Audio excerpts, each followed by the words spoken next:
Alien girl saves human from a sniper shot, but human finds the bullet engraved with her mark. Hello everyone. Before we begin today's story, I have a small favor to ask. Please hit subscribe and turn on the notification bell so you never miss our channel's new videos. It's quick, free, and the best way to support us in bringing you more dramatic stories. Your support means the world to us. Where are you watching from? Drop your city or country in the comments below. Thank you very much. Now, let's return to our main character. The night air along the forward observation ridge tasted like cold metal as Ethan Cole stepped over a line of shattered sensor beacons, their orange lights flickering weakly in the dark. He wasn't a soldier, not really, just a maintenance tech with a borrowed jacket and a flashlight that buzzed every time he moved it. Somewhere behind the ridge, distant towers hummed with failing power, their tones rising and falling like a tired heartbeat. Ethan raised his scanner, watching the blue bar jitter across the screen. Static. Wind. Nothing else. Then the faintest glint, just a pinprick of red light sliding across the dirt in front of his boots. He froze. The air seemed to pause with him. Before he could decide whether to dive or run, a shadow burst from the tree line, fast and silent, pulling him off his feet in a blur of motion. They hit the ground together, his breath knocked out in a soft gasp. A sharp crack echoed across the ridge, not violent but crisp, a sound like metal snapping under pressure. Something hot whisked past his cheek and embedded into a fallen drone behind him, making the casing ring like a struck bell. Ethan blinked up and saw her, Saris Valcora, her silhouette outlined by the faint glow of bioluminescent patterns along her arms, shifting like pale blue starlight under her skin. She didn't speak. Her eyes scanned the darkness with a calm precision that made Ethan somehow more aware of the tremor in his own hands. Her breathing was steady, grounded, present. He followed her gaze and saw only quiet trees swaying in the breeze, the branches whispering softly like a warning too gentle to understand. Saris finally rose, offering him a hand. He hesitated, then took it, surprised by its warmth. She stepped past him toward the fallen drone. Embedded in the metal was a bullet, small, polished, still faintly warm. Ethan leaned closer, expecting to see a manufacturer code or serial number. Instead, he saw something carved so precisely it seemed impossible, a narrow mark, an angular stroke that curved at the end like a comet's tail. He recognized it instantly. It was the same symbol engraved on the clasp she wore on her wrist, the mark of her lineage, her regiment, her identity. Saris reached for the bullet, but Ethan's fingers got there first. The metal was warm against his skin. Too warm. He looked up at her, confused. She didn't look angry. She didn't look afraid. If anything, she looked tired. As if this wasn't a surprise at all. As if she had expected it. The wind shifted, carrying the faint scent of ozone and pine. Saris stepped closer, her expression unreadable in the low light. Ethan held up the bullet between them, its carved mark catching the glow from her skin. "Why does it have your symbol on it?" he whispered. Saris didn't answer. She only closed his fingers gently around the bullet, her touch brief but steady, and for the first time Ethan realized the ridge wasn't quiet because it was safe. It was quiet because something, or someone, was still out there, waiting. And whatever tonight was supposed to be, it had only just begun. The cold air along the ridge shifted as Ethan closed his hand around the marked bullet, the metal still holding a faint warmth like it remembered where it had been fired from. Saris stood close enough that the soft blue glow under her skin brushed against the shadows around them, quiet and steady in a way that made Ethan's pulse feel louder than it should have been. She tilted her head slightly, listening, not with fear, but with that calm focus she always carried, the kind that made every small sound matter. A distant hum rolled across the trees, barely audible, like old machinery waking up. Ethan tried to steady his breathing. "It came from your own people, did it not?" he asked, trying to keep his voice from shaking. Saris did not look at him.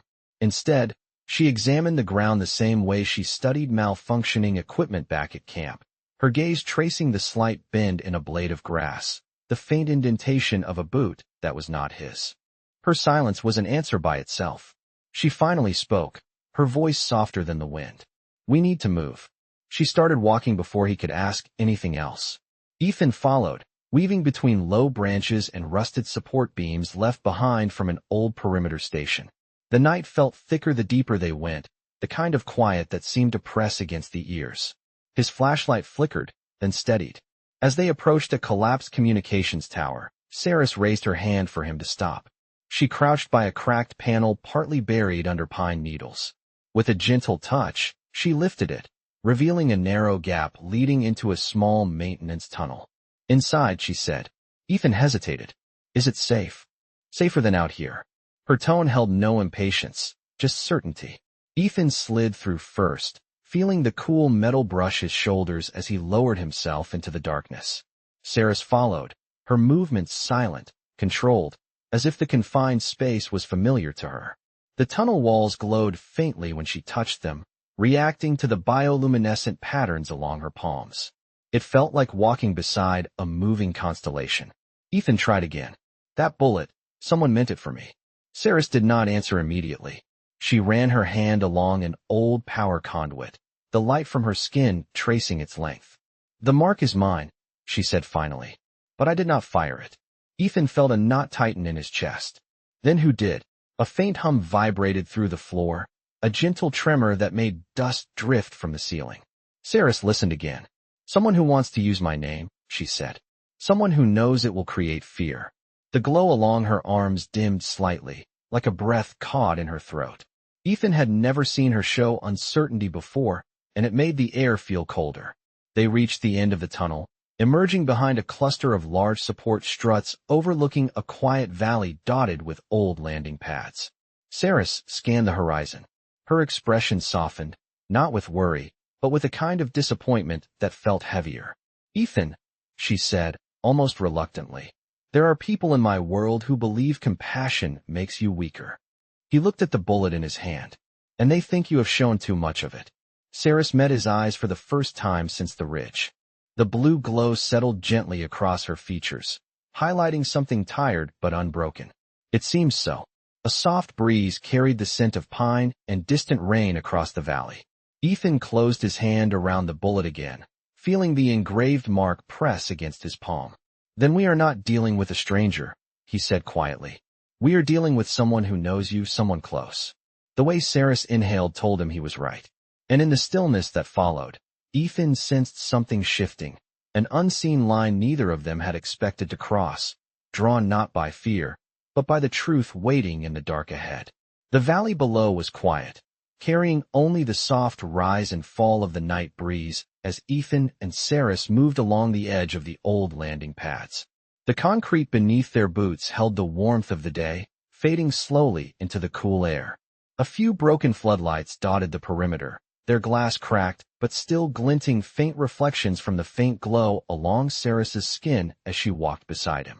Ethan kept the marked bullet in his hand, the small piece of metal becoming heavier with every step.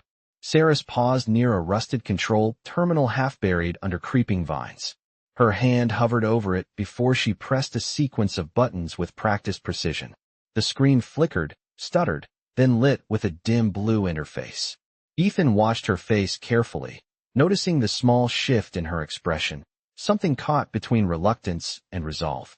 This place was a relay station, she said. My people used it years ago, before the treaties. Ethan glanced around, trying to picture soldiers or scouts moving across the pads, their ships landing in the dust. It was strange to imagine Saris among them, following orders he could not understand. If someone fired that shot using your mark, he said, they had to know this area well. They did, she replied softly. Too well. She pulled up a map on the flickering screen, lines spreading outward like veins of light. Ethan leaned in, careful not to startle her. She zoomed in on a narrow ridge above their position, marked with an old Valcora designation. She tapped it once.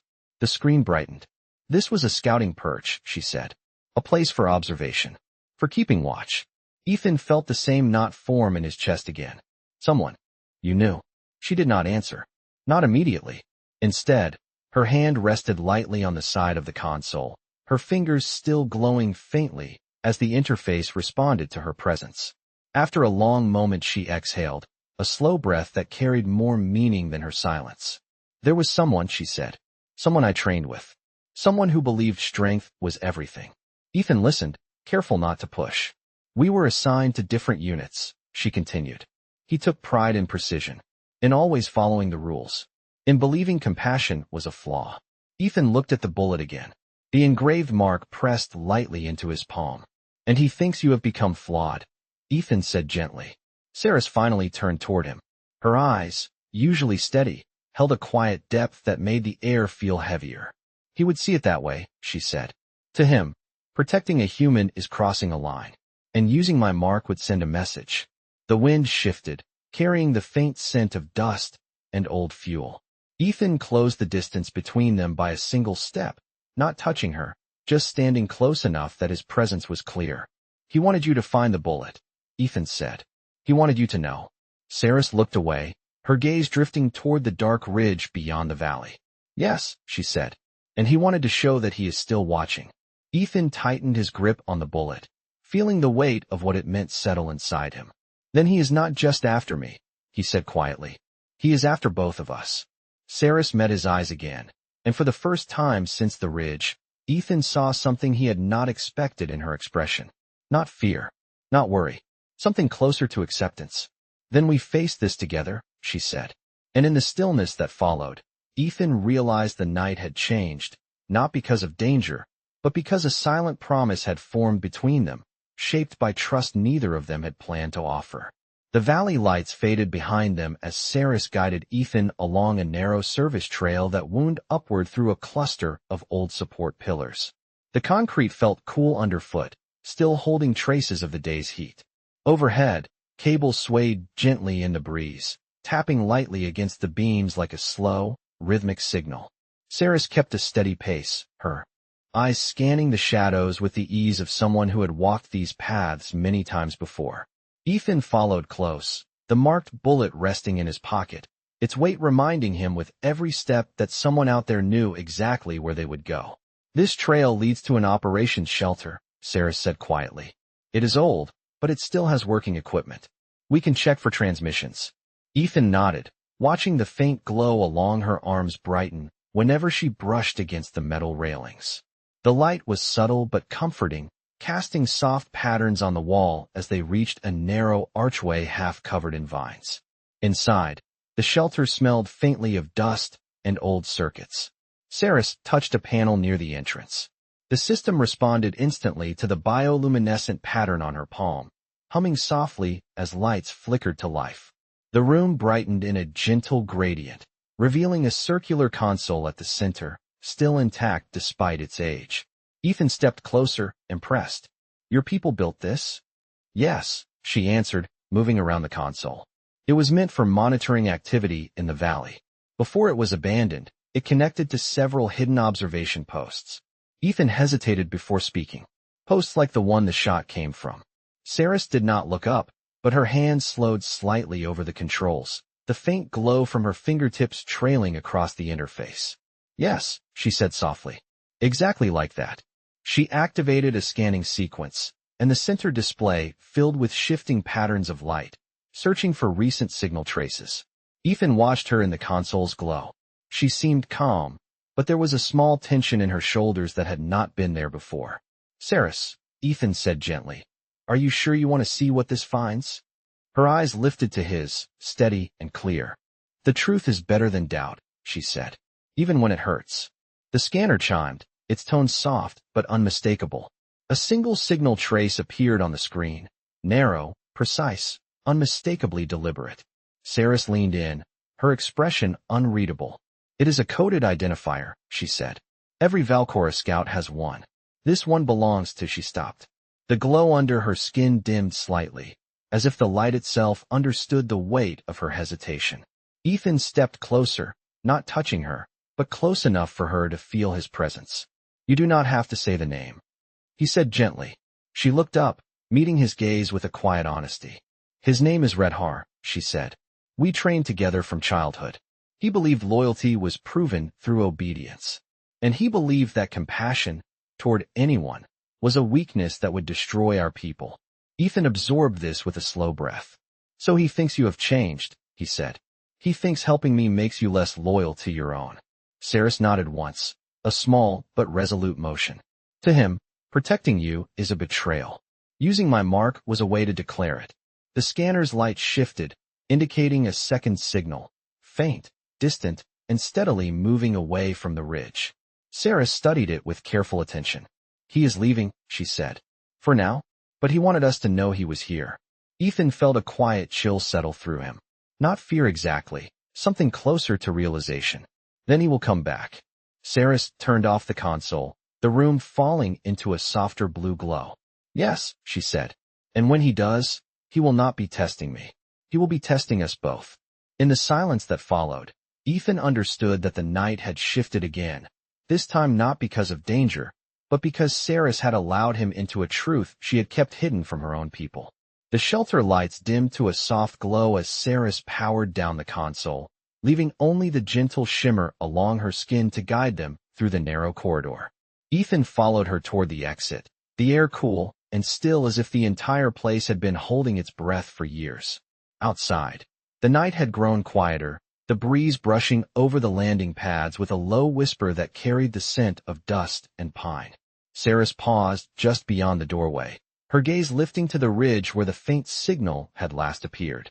She stood very still, listening in that way she had, as if the air itself spoke a language only she understood. "He is far enough now," she said softly. "We have a little time before he makes his next move." Ethan nodded, although the weight of the bullet in his pocket made the word time feel thinner than he liked. They walked slowly through the old outpost grounds. The cracked pavement reflected fragments of moonlight, creating long, thin shapes that shifted as they passed. Ethan finally broke the silence. "You said you and Redhar trained together," he began carefully. "Were you close?" Saris did not answer right away. She brushed her hand along the tall grass growing between the slabs of concrete, her bioluminescent glow leaving faint trails of blue-green light. "We were raised in the same unit," she said finally. "For the Valkora, that means sharing years of discipline, practice, and expectation. It creates a bond, even when you do not choose it." Ethan considered this, and he believes choosing anything outside those expectations makes you a traitor. "Yes," she said softly. To him, it means choosing weakness. They reached a collapsed structure that once served as a supply point. The doorway had caved inward, leaving only a shallow alcove that shielded them from the wind. Sarah settled beside the wall, her posture straight, but her expression gentler than before. Ethan sat a short distance away, careful not to intrude on her space. The moon cast pale light across her features, softening the sharp lines of her armor. He glanced at her wrist guard, noticing again the carved symbol that matched the mark on the bullet. "Did he always think you were weak?" Ethan asked. "No," Saris replied. "He once believed I was strong. He believed we shared the same purpose." She paused, the glow under her skin dimming slightly. "Until he realized I valued something different." Ethan waited. Saris looked at him, her eyes steady and open in a way that made the night around them feel warmer. "I began to question orders," she said. "I began to think about the lives affected by our missions. I began to see other people, not just objectives." Her voice softened further. "Some of those people were humans." Ethan absorbed this in silence, understanding far more than she needed to say. "So he thinks you chose compassion," Ethan said. "And he thinks that makes you dangerous." Saris nodded once. To his beliefs, yes. The breeze shifted, carrying a faint metallic scent from distant machinery. Ethan leaned back against the wall, the cool surface grounding him. "You could have left me on the ridge," he said. "You could have avoided all of this." Saris looked at him with an expression he had not seen before, something thoughtful and quietly sure. "Leaving you would have been wrong," she said simply. "And my people taught me many things, but they did not teach me how to ignore what is right." Ethan felt a warmth spread through his chest at her words. Not romantic, not dramatic, something steadier, something rooted in simple truth. She shifted slightly, letting her gaze drift toward the valley lights below. Her voice dropped to a gentle murmur. "This place feels different when someone stands beside you." Ethan followed her gaze. The valley glowed faintly, peaceful despite everything. "Then we stand beside each other," he said. "Until this ends." Saris turned back toward him, and the glow along her skin brightened just a little, as if answering something unspoken. "Yes," she said, "until it ends." The night deepened around the broken supply point, turning the valley below into a soft expanse of shadows and silver light. Ethan rested his shoulder lightly against the cool wall, watching the faint reflections shimmer along Saris's skin as she listened to the distant hum of old power relays. The glow beneath her skin pulsed with a slow, steady rhythm, almost like a heartbeat that the darkness could not dim. Saris finally rose, her movements smooth and quiet. "We cannot stay here," she said. "If Redhar left that signal trace, he may have left more." Ethan pushed himself up, brushing dust off his hands. "Where do we go?" She looked toward a narrow ridge stretching along the valley, its outline sharp against the moonlit sky. "There is a maintenance station built into that ridge," she said. "It is not large, but it will let us scan the entire sector without being detected." They started toward it, walking along a weathered trail edged with broken equipment and pieces of old landing markers half sunk into the ground. Ethan kept close without crowding her, listening to the crunch of gravel under their boots. The air felt cooler the farther they climbed, carrying the crisp scent of pine and distant rain. Halfway up the ridge, Saris paused beside a rusted ventilation grate barely visible in the rocks. With a soft touch to the surface, she activated a hidden release. The grate shifted open, revealing a narrow passage that sloped gently downward. "After you," she said. Ethan stepped into the tunnel, feeling the air grow warmer as old systems stirred with their presence. Saris followed, the glow along her skin illuminating the narrow walls with a soft, blue-green light that made the passage feel less confined. As they walked, Ethan spoke carefully. "Saris, I keep thinking about something you said, that your people did not teach you how to ignore what is right." She glanced at him, her expression steady. "It is the one part of our training I chose to question," she said. "Not because the lessons were wrong, but because they never taught us when to bend them. Like when you saved me." Ethan said quietly. "Yes," she answered. "Like that." They reached the end of the passage, entering a small chamber with smooth walls and a circular console built into the floor. The space hummed softly when Saris approached the interface, her presence activating dormant systems that lit the room with calm, pale light. Ethan moved beside her, watching as she began calibrating the sensor grid. "Redhar will not understand your choice," Ethan said. "He will think it is weakness." Saris paused, her hand hovering over the interface. "Strength means nothing without purpose," she said. "What I did has purpose." Ethan studied her profile in the soft glow. Something about the way she stood, balanced, certain, calm even in the face of danger, made him understand her in a new way. Not as a warrior, not as an alien, as someone who had chosen her own path, even when it set her apart. A chime sounded from the console, pulling Saris's attention back to the display. Lines of data moved across the screen, mapping the surrounding terrain with gentle pulses of light. "There," she said, pointing to a faint reading. "A frequency match for Rethar's transmitter. It is not close, but it is active." Ethan leaned closer. "Is he signaling someone?" Saris nodded slightly. "He is sending a report. It is short, encrypted, and meant for a higher authority." Ethan felt a quiet heaviness settle over him. "So he is not working alone." Saris looked at him, her expression clear and calm. "No," she said. "He is not." The room fell silent again, except for the low hum of the systems and the soft breeze that slipped through the ventilation shaft. Ethan exhaled slowly. "Whatever he is planning, we will face it together." "You said that." The glow beneath Saris's skin brightened, subtle but unmistakable. "I remember," she said. Her gaze held his for a moment longer before she turned back to the console. And in that quiet space carved into the ridge, Ethan felt something shift.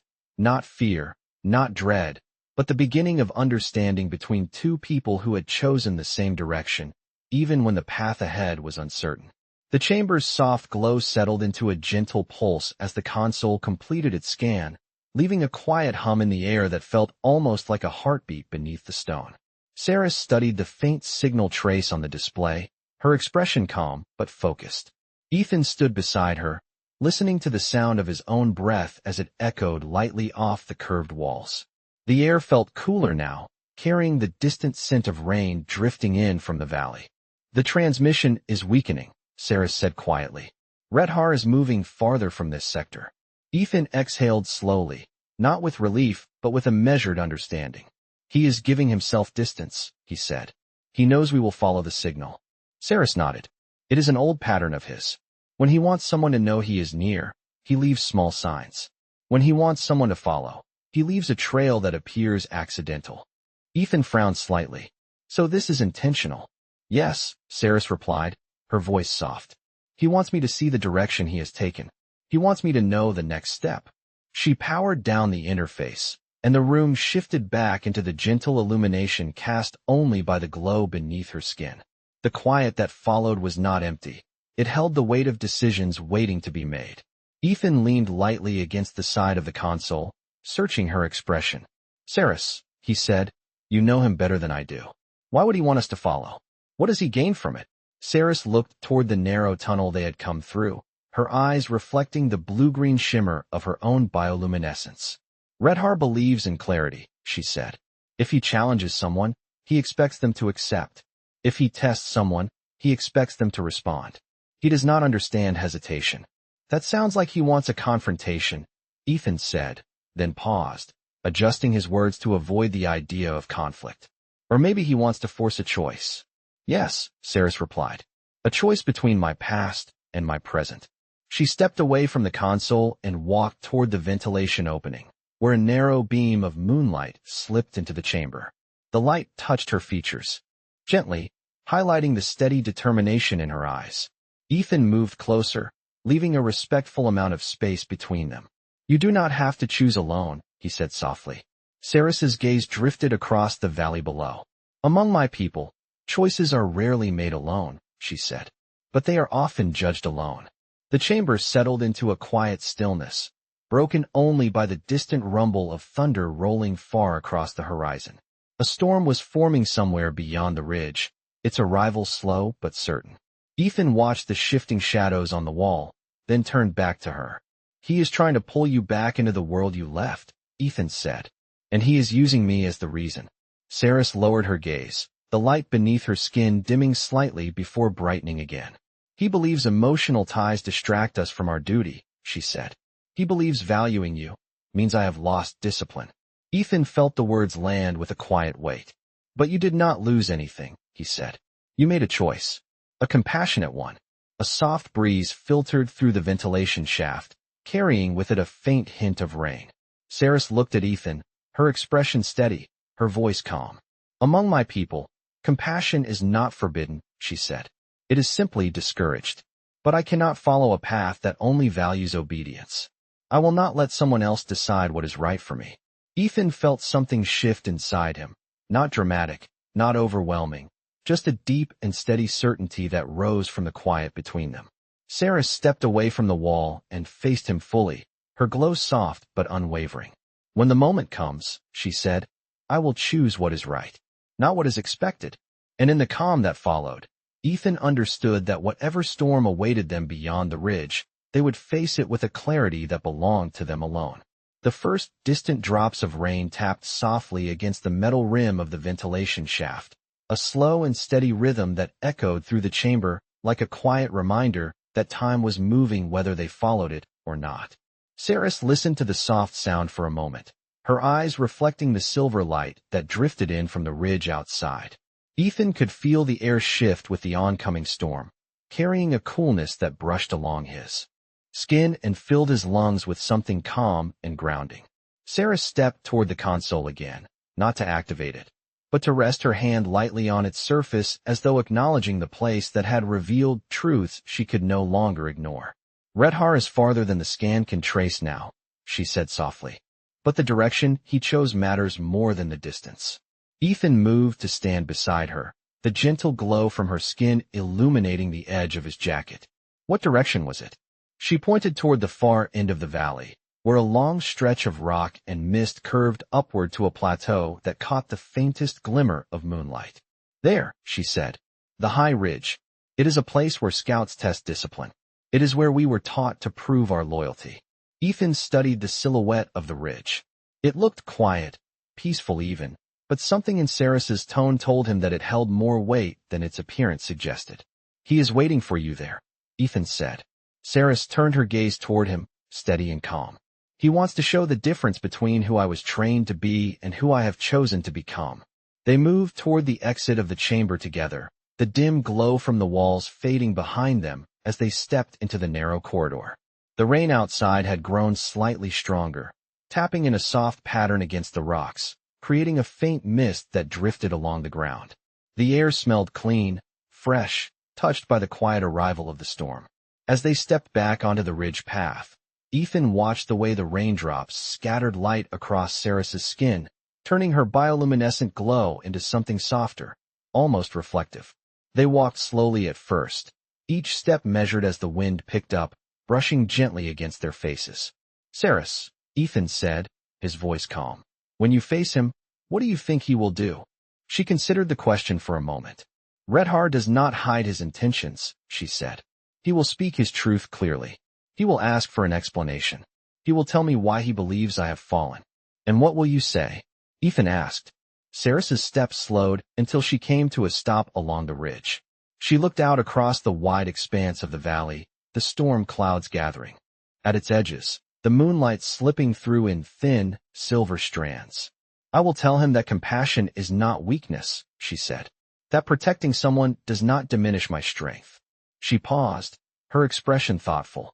"And I will tell him that my loyalty is not a chain. It is a choice." Ethan felt a quiet certainty settle in his chest, steady and sure. "And if he does not listen?" She turned toward him, her expression clear and centered, the glow beneath her skin bright enough to soften the shadows around them. "Then I will still choose what is right," she said, "even if he cannot understand it." They continued walking, the trail winding gently upward as the ridge tapered into a broad overlook. The rain softened for a moment, leaving a cool hush in the air. Saris stopped near the edge and lifted her gaze toward the high ridge in the distance. Despite the storm clouds rolling across the sky, the ridge stood steady, unmoving, as though waiting. Ethan stepped beside her. "He wanted you to follow him there," Ethan said quietly. "He wanted this moment to happen." Saris nodded. "Yes," she said, "but he also underestimated something." Ethan looked at her, meeting her calm, steady gaze. "What is that?" She let the faintest breath escape, her voice gentle but certain. "He thought I would face this alone." In the soft rain, with the storm gathering and the ridge waiting, the truth of her words settled around them like a quiet promise. The rain settled into a gentle drizzle as Ethan and Saris made their way along the final stretch of the ridge, the path curving upward until it met the broad plateau that overlooked the entire valley. The air carried a cool, earthy scent, the kind that arrived just before dawn began to push the night away. Saris walked a few steps ahead, her bioluminescent glow softened by the mist, turning her outline into a quiet shimmer against the dark stone. Ethan felt the stillness change as they reached the plateau, not in a threatening way, but in the way air becomes heavy before a moment of truth. He stopped beside her, allowing the silence to settle before speaking. "If he is here," Ethan said softly, "he will want answers from you." Saris nodded, her gaze steady on the horizon where the faintest band of pale silver signaled the approaching sunrise. "He will expect me to defend his beliefs," she said, "to apologize for stepping outside what he understands, to choose his path again." Ethan took a slow breath, letting the cool air settle in his chest. "But you already chose," he said gently. Saris looked at him then, and something in her expression softened, not with doubt, but with clarity. "Yes," she said, "I chose a different way to be strong." She stepped farther across the plateau and stopped near a tall formation of stone, a marker used long ago by scouts to signal their presence. The rain had washed the surface clean, revealing faint carvings that glowed softly under the light reflecting from Saris's skin. Ethan joined her, tracing the carvings with his eyes. They were symbols of loyalty, duty, and honor, ideals that had shaped her life until now. "Redhar believes strength is proven through strict obedience," Saris said. "He believes loyalty only exists when it is demanded." She touched one of the carvings lightly, the glow from her fingertips illuminating its edges. "But strength is also the ability to choose a path that others do not. And loyalty means nothing unless it is freely given." Ethan listened, feeling the truth in her words settle around them like the mist. The valley below stretched wide and quiet, the first thin rays of morning beginning to spill over the distant treetops.